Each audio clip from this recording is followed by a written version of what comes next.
You're listening to a special edition of Climate Watch taping at Peking University. I'm your host today, Fei Fei. And Climate Watch is a podcast that explores how the world is tackling climate change.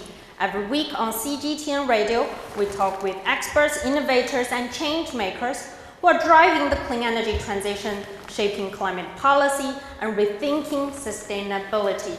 And as I mentioned before, we found this connection between sustainability and also our traditional wisdoms.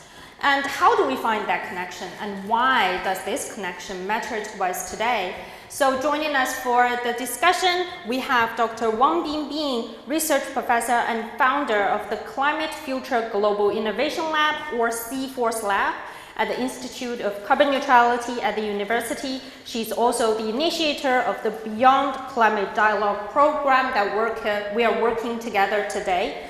She has also followed the UNFCCC process since 2009 and now focuses on accelerating bottom-up action and global joint efforts toward a net zero future. Hello, Binbin. Hi. Welcome back. And also we have Zongxu. He's a doctoral candidate at Tsinghua University. He's also one of the UN Indigenous Fellows. He co-initiated Vision 2061, promoting Chinese ecological civilization, including his Miao traditional wisdoms on global platforms such as COP29. Hello, Zongxu. And lastly, we have Tianyu. He is my colleague and also a reporter / host at CGTN. We traveled to Jingmai Mountain together in August. Hello, Tianyu. Hello. And also, I'd like to mention again, this episode of Climate Watch is held in collaboration with Dr. Wang Binbin's Beyond Climate Dialogue. So, Binbin, we started our journey looking for, the connection between traditional wisdoms and sustainability and climate goals. And we get the inspiration from you, actually. So can you first tell us, how do you find that connection? Before we dive into the main topic today, I'd like to share my personal perspective to set up the scene. So when we talk about like the poly crisis, actually there are three layers of dilemmas. So the first layer is energy system dilemma.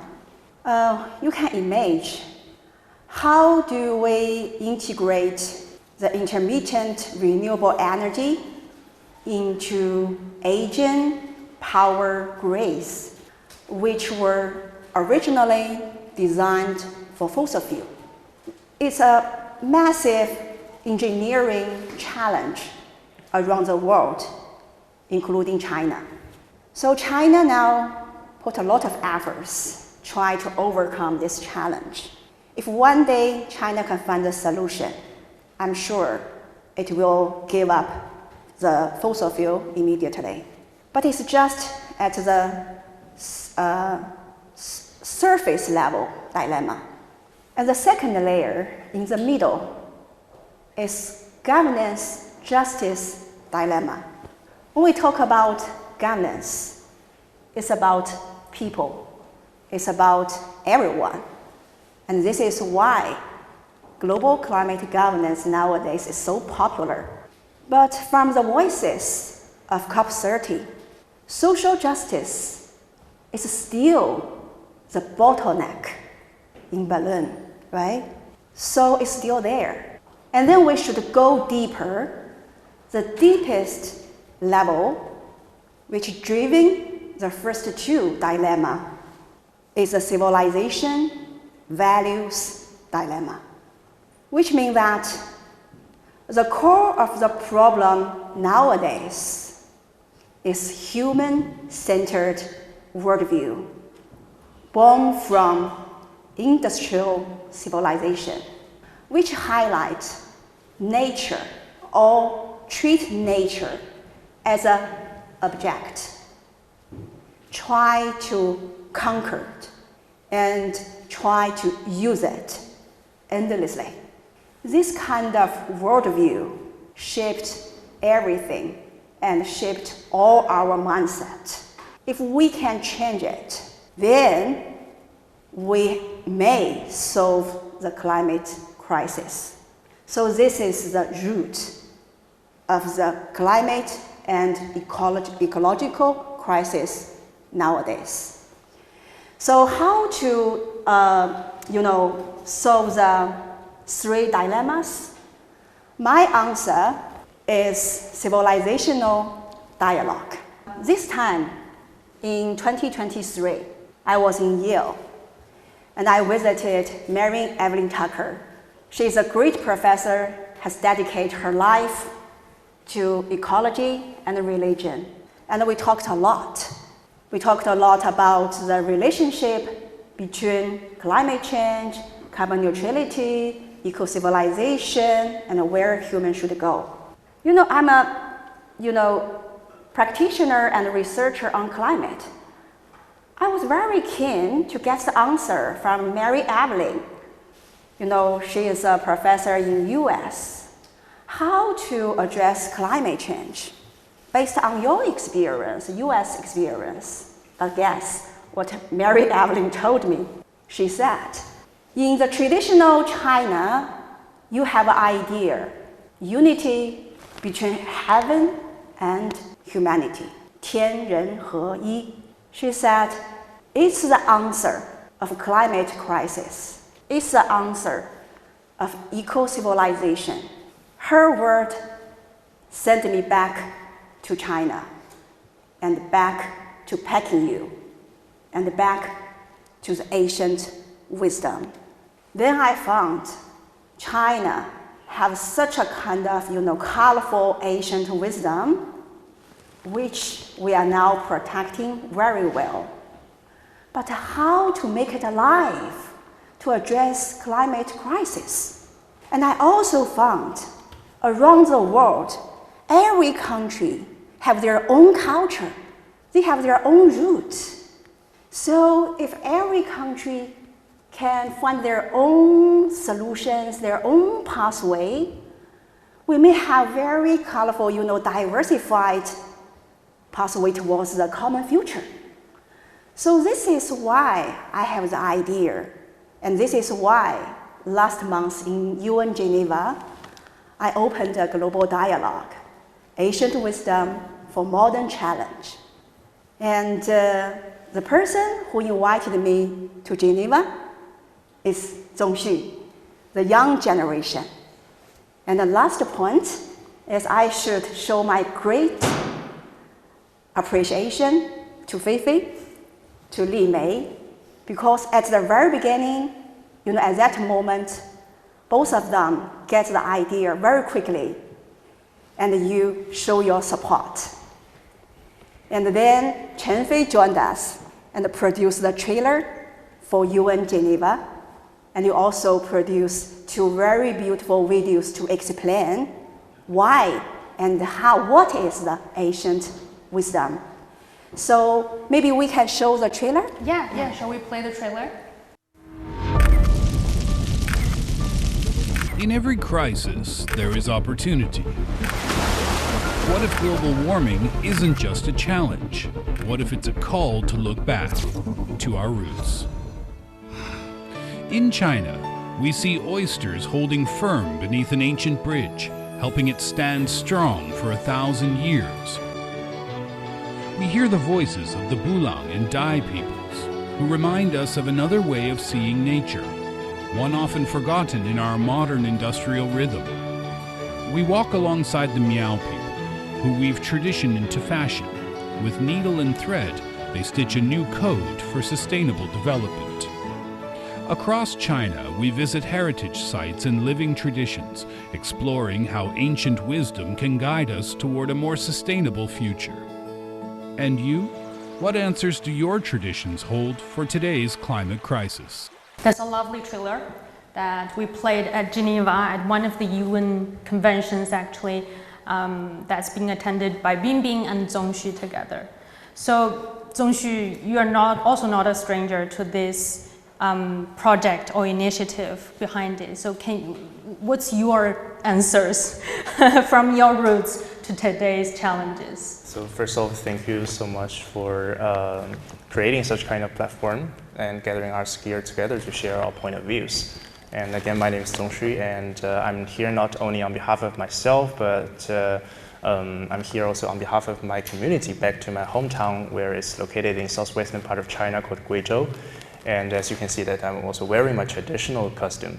So regarding what Binbin has just mentioned, it is very touching and very give me a lot of encouragement to not only serving as a young people, but also thinking about what we can do for our next generation. So basically, following the story Binbin just mentioned, last month we successfully launched a project which is initiated back to my hometown in Guizhou. It's called the Guizhou 20, and we last month we launched it initially in the platform of UN. So we leverage it and make it to the next level called the Global Village Tea. So we always see that self-identity is a very, very important question for everybody, and it is it doesn't look like it is. Like when people see on the screen, see on the reports, how wow, it was so successful. Everybody was witnessing this kind of success. But for us, it was really a big challenge. Today, we also have a lot of audiences from my hometown, and you know how hard it is for us to really, starting from where we are from, growing up in a small village, and how we are witnessing throughout our whole childhood, the whole period of time, about how our hometown develops. So this is why I'm always wearing my traditional costumes every time when I speak. I'm also working for the at the UN, and also as an indigenous fellow, and also with the encouragement of the UN Secretary General last year in COP29 in Baku, we co-initiated the Vision 2061 initiative together. And it was initiated by all the indigenous communities and local communities around the world. So we gathered together with the in the same platform, but we want to create a new platform for the next generation, for us to think about, following the topic we are discussing today, how we as next generation, we as young people, to think about the ancient wisdom for contemporary challenges. So when we are talking about challenges, last month, we planned it. So we have a very smooth help and also support from the local government and also our community. That initially we planned it to bring 10 embroidery women to come with me, to go with me together to the UN Geneva headquarters. But unfortunately, at it was only till the last minute that we got the news that all of their visas are refused. So unfortunately, I was alone there. So to be honest, I was under too much pressure, and because the day before because we already gained the support, a very strong support from the United Nations, that they will offer us the biggest platform at the UN Geneva headquarters, that we can launch the Global Village TR project, that we want to encourage them, engage all the different international indigenous communities around the world to join hand with us. But their visas are refused. So for us, we didn't know what to do. So for Professor Binbin, I called Professor Binbin that night to say that we are really under too much pressure. We didn't know what to do. I was alone there.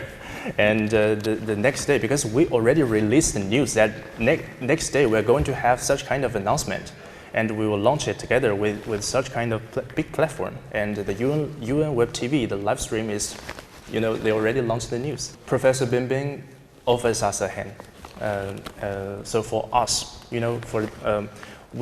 our team members back to my hometown in Guizhou, they grab the gift. So for the embroidery women, they spent 3 months, because they were really expecting a lot for that event, and they have they spent 3 months to complete that embroidery work, and they took the last flight from Guiyang to Beijing and carried that embroidery work and passed that to Binbin, and Binbin carried individually from Beijing to Geneva, and then we made it to bring our wishes from the deep mountain from Guizhou, from China to the UN. So we made it, and it was not only under our own our own I would say motivation, but also with the support of different people like Binbin and also the platform internationally. So for us, it was really a very inspiring thing. So I would say I'm always very grateful for all the people we have been meeting, and for us. So again, finally, as young generation, I would emphasize that for us, we definitely need to think about taking more obligation, because we really need to feed back to the society that has supported us a lot. So yeah, Zongxu, that's also adaptation. That's your adaptive attitude to all the challenges happening along the road.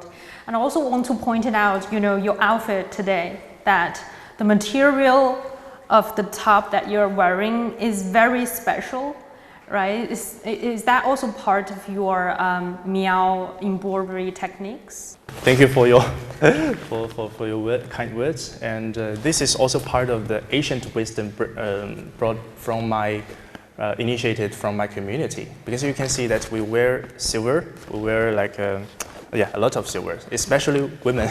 For men like me, it's like not that much. But for us, in Asian period of time, we need to immigrate from one place to another very often. So this is the adaptation from my community to live harmonious way. We are not hurting the environment, but we're always thinking about carrying our own belongings and then to move around to see where we can live with the world, with nature in a harmonious way. So historically it was like that, but now we are making it. We are creating a lot of artworks like this, because for me myself, I'm also an ICH successor. So what we are trying to do is to not only showcasing this beautiful art, handcrafts, but also we would love to deliver our thoughts within this artwork. So what kind of thoughts? What kind of wisdom? So as you can see that for example, I would name an example which is very popular. So some of you guys, if you have ever visited my hometown in Qiandongnan, so we have very famous and typical traditional building. It's wood made. It's called 吊脚楼, and we have such kind of traditional building. That was often built nearby the river. So that's why we use that wooded building to make sure that when the flooding comes, so we can get adapted to it easily without harmonizing our own house. So this is maybe a short example for that, but we have a lot more. Traditional wisdom for adaptation. Yeah, exactly. Yeah, and I also remember the gift you mentioned. There are different kind of like animals, plants. So what does it mean?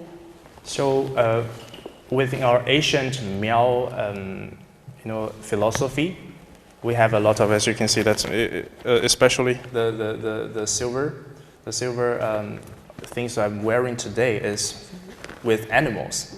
So for our Miao people, we always think that humans and all the animals in the nature, we are with one ancestors. So we have the same origin, and also in Miao language, we also have a very old saying which is mountains and rivers are hosts, and human beings are guests. So we're always emphasizing a lot, not only considering about ourselves, but also considering other people, other animals, and other plants around the world. So we live in harmonious ways, things since 1,000 years ago, and for us till now, we are thinking about how to integrate those kind of knowledge and thoughts into the the contemporary challenges. We are always targeting about thinking about how to find more solutions and make them into more practices. This is the point I learned from Zongxu's and sisters.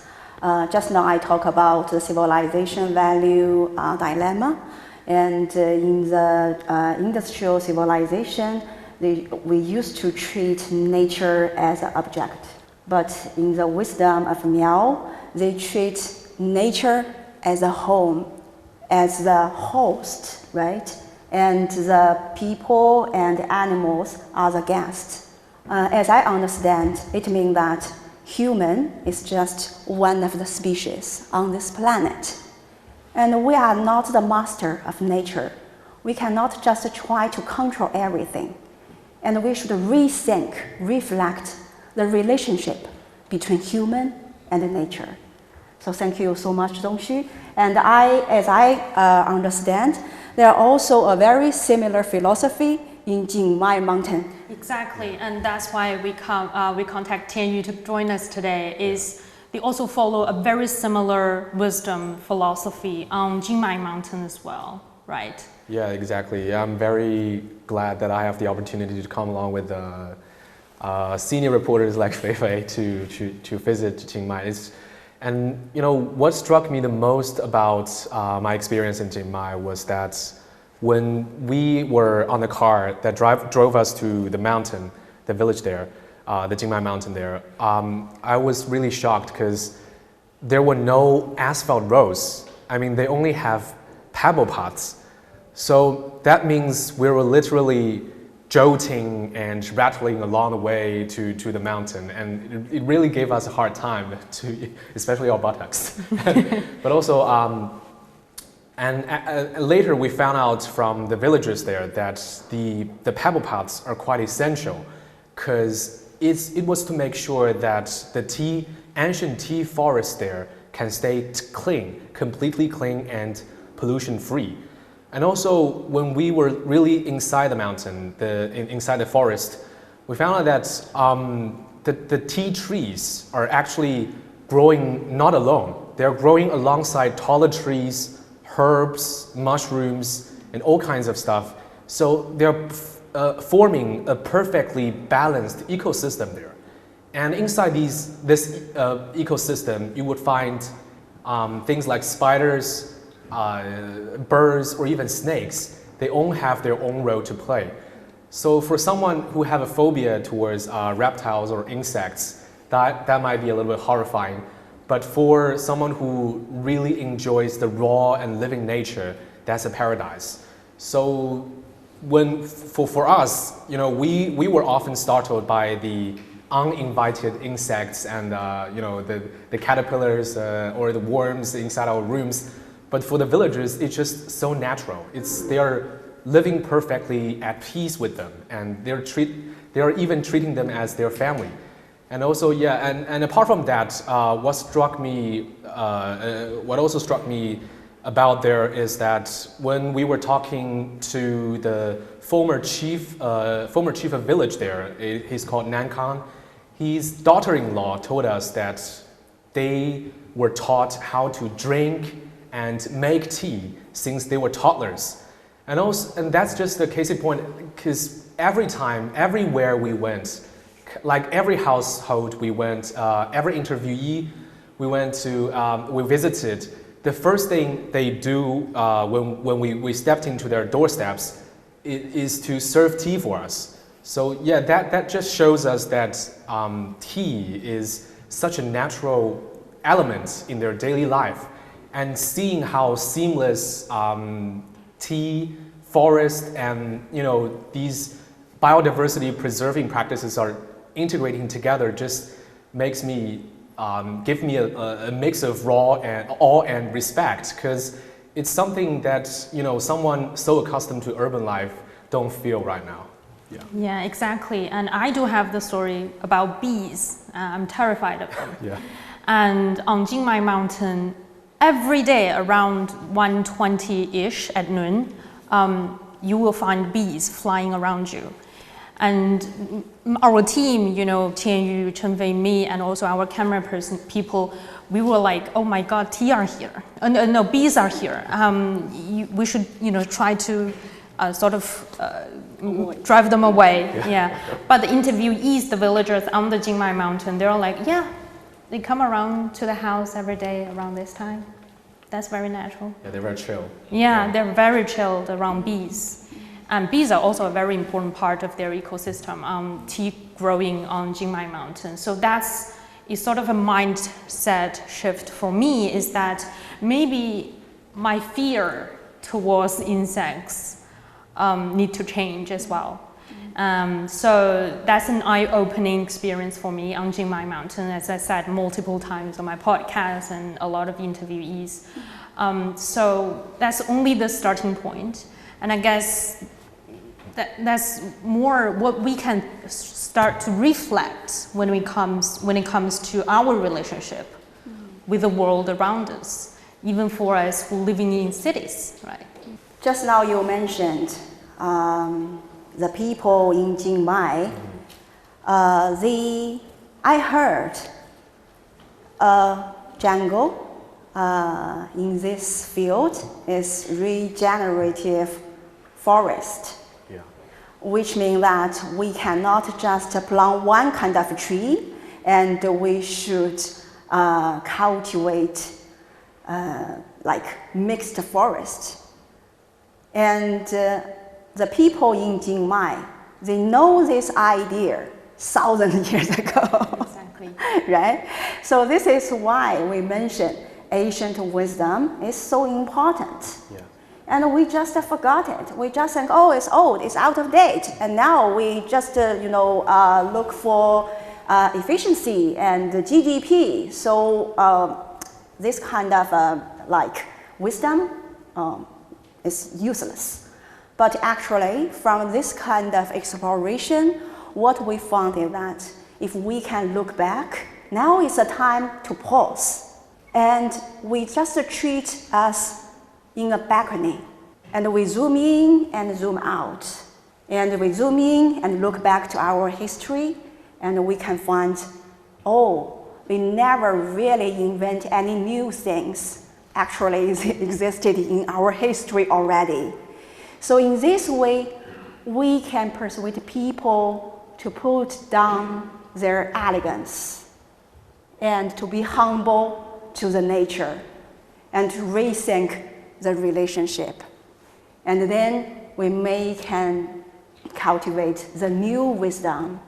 So this is the why. And this is the point why I have this idea. And also the point you mentioned, the bee story. I think it's also very interesting because you mentioned, the fear is not because of the bee, it's because some fear inside. Because the prejudgment, the bee may attack me. But actually, because this kind of prejudgment comes from the misunderstanding of the relationship between human and nature.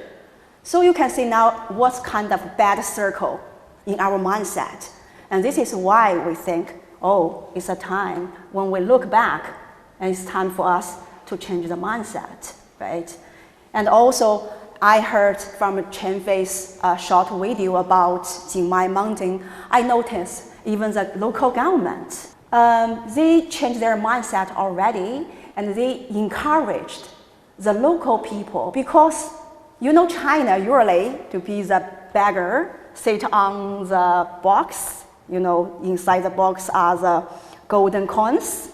China was the beggars in the long time, try to learn everything from the Western countries. And also in Jingmai, the local people learn organic planting. So they plant some new tea trees, just the tea trees at the same level. And then the local government then realized, it's a wrong way. And the ancient approach is much wiser. So they persuade the local people, please cut off the tea tree at the same level in this kind of very single format. And please use the traditional way to plant the artificial mixed forest. The local people even cannot understand, hey, in this way we can earn more money because the tea tree can plant very quickly and then we can get more tea. But the local government said only in the traditional way you can maintain the sustainability. And then the local people changed. And then they reflect their old thing.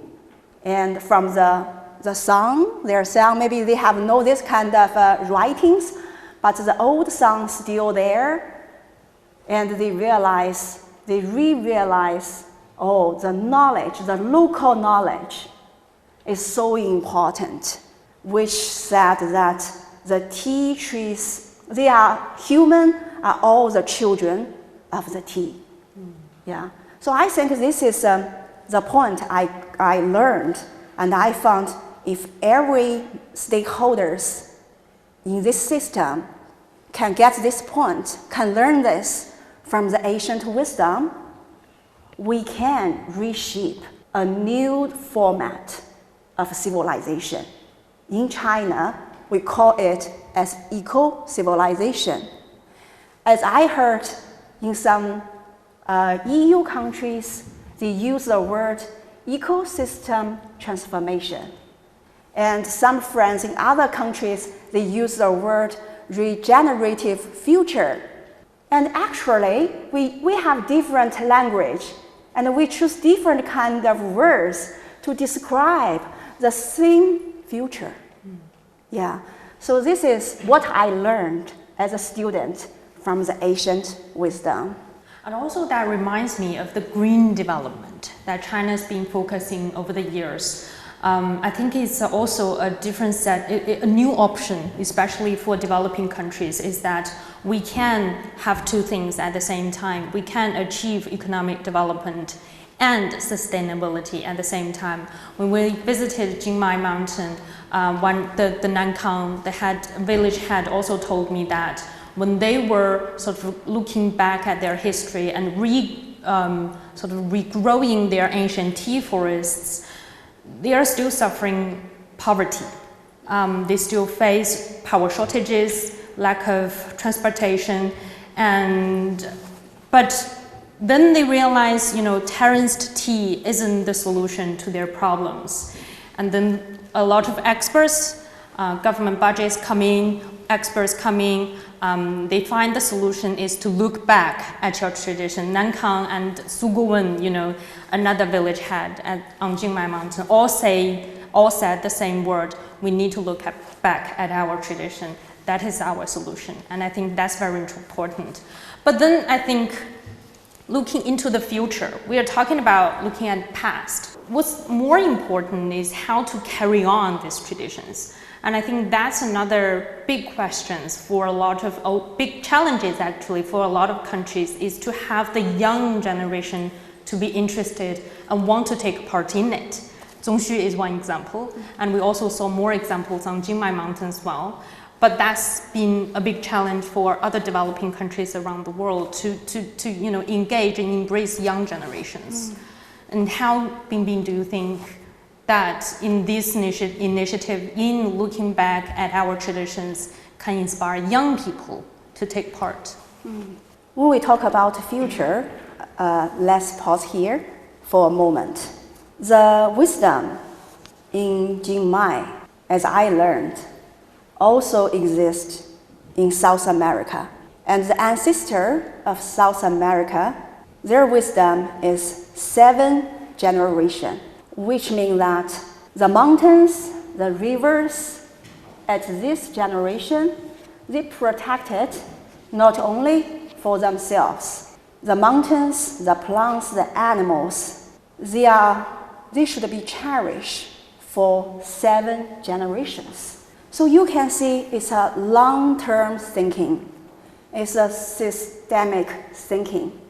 And this is the point, highlighted by Peter Senge in his 5th principle, which was read by a lot of business schools around the world nowadays. So this is a very interesting point. When we talk about ancient wisdom, we used to put it far away from the current moment, right? We seldom set up the connection between the ancient wisdom with the moment and with the future. So this is why we used to think, oh yes, there should be some scholars who working on historic protection or culture, they talk about this kind of wisdom, or some philosophers. But no, because everyone, we have our own stories, we have our own roots. You know, we usually to talk about, oh, we should know where we come from, who we are, and where we should go, and we should find the peace in our heart with ourselves, and only in this way we can know where we should go, who we are. But actually, to the whole humanity, it's the same philosophy, and we should know where we come from, and where we are now, and where we should go. We can talk about future. So this is a paradigm shift, and this is why we should change the mindset. And as I noticed, today there are also students from history, School of History, and also I heard this kind of complaint, oh, I was a student of School of History, and I only need to focus on the literatures in the library. No, yeah, if you can change the mindset, you can really contribute what you learned to the modern crisis. And what I want to echo Zongxu is, first of all, thank you for all your appreciation at the very beginning, and it's my pleasure. And I also learned a lot from the trip to Geneva, because not only I transferred the gift to the UN, but what I learned is, at the very beginning, my mindset is the traditional old one. And I used to say, oh, what kind of result, the outcome I should get, and then I go forward. But for that session, as Zongxu mentioned, so many uncertainties, okay? I don't know what will happen, but I just trust Zongxu. And the voices in my deep heart is, oh, the gift is from the indigenous group. And they trust me, and I trust them, and I should take the responsibility just to take the gift to Geneva. And then when I was there, what happened? We organized the session, sub-forum, and the theme is Ancient Wisdom for Modern Challenge. It's the UN Social Forum. And this sub-forum is only one talk about ancient wisdom. And we open the door, and no one come, because it's such a new topic, and they cannot get the connection immediately. So they produce to participate some other topics like social justice, right? And for this one, just Zongxu and me. But we just keep stay peaceful, and we think, okay, we welcome what will happen. In Taoism, it's 道法自然, which means you just follow the flow. You just follow the river and let the water go. Then what happened? Colleague from a German came inside, and he said, oh, it's a sub-forum on ancient wisdom. I have strong interest. I said, okay, let's talk. You can see not so many people have interest to join this, to come into this room, and you are the first one. And he said, it's very important, because we learn in EU, we have nature kindergarten. And I said, yeah, I heard of it. In China, we also, let the children go back to the forest and stay in a natural situation. But what he said afterward really like a bell in my mind. He said, we have more than 5,000 nature gardens in EU now. Why we choose this kind of format? Because we realize the current civilization have problem, and we used to control the nature, and we cannot change the mindset of the current leaders, in this area, in the region, but we want to cultivate the future leader. This is why we invite the children back to the nature, the hug of nature, and we, just help them to understand how to stay with the system. And we hope in this kind of approach, when the children grow up, they can understand how to stay in the system. Wow, it's my first time to hear this kind of analysis behind the phenomenon. So I also give me a very good answer why it's so important, to rethink the ancient wisdom still alive. So Zongxu, it's not you thank me, and I should thank you. Yeah, and you help me to understand how to use ancient wisdom for modern crisis, because modern crisis also include how to change our mindset. And in the trip of Geneva, I really understand, yes, it's so important. Once we change the mindset, we accept what will happen naturally is totally out of our expectation.